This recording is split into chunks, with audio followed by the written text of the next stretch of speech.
Tonight we take a look at Christmas shopping past with Charles McElwee of the Greater Hazleton Historical Society and Museum and our Lisa Sugart. McElwee used newspapers.com for a lot of his research. So I thought I would take a look back to see how retail has evolved over the past century and a half. So one newspaper from 1889, Christmas, the Plain Speaker, talks about, has all the advertisements and what was going on in the city.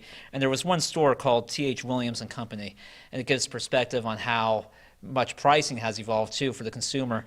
But mixed candy at T.H. Williams, 10 cents per pound, clear toys, 11 cents, figs and dates, 5 and 8 cents. So, and poultry. So I guess it was a grocery store. It doesn't say specifically what it was, but it gives you an idea of how the consumers evolved over the time. And if you just look at the advertisements from these papers, it just shows you how marketing has evolved as well. I know how it's changed since I was a kid coming downtown. We did all our shopping downtown, came out with your mom and dad, or we used to take a bus from Beaver Meadows to Hazleton. My grandfather was a bus driver. You'd be down here, and there was the Leader store. There was the Sunray. I remember American Auto. I'm dating myself on all of these things I shouldn't be saying. But it was cool, and you'd be walking around in the snow, and the big trees lit up on the old Dichreuth building across the street.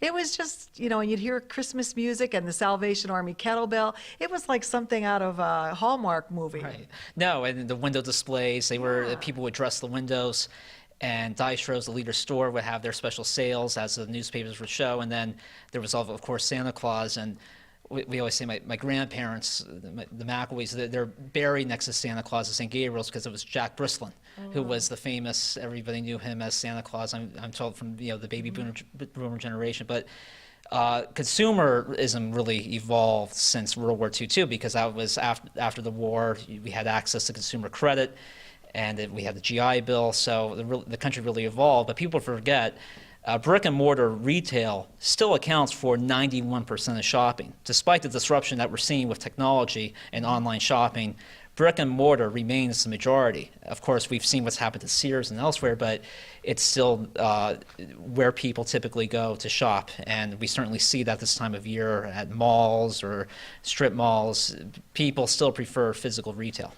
And hopefully we will see more even downtown, because as the revitalization continues and with the beautiful new art center and everything, hopefully that's going to attract even more downtown. Right, because what happened was when we had revitalization efforts in the 60s, it was revitalization gone bad because we wiped out the residential neighborhood around the downtown with Downtown South. And interstate highways, ironically, for many communities, it hastened the departure of downtown retail for cities and towns. So we're seeing really people are coming back to downtowns, so it remains to be seen how that will impact some of the smaller cities, not only in Pennsylvania, but across the country.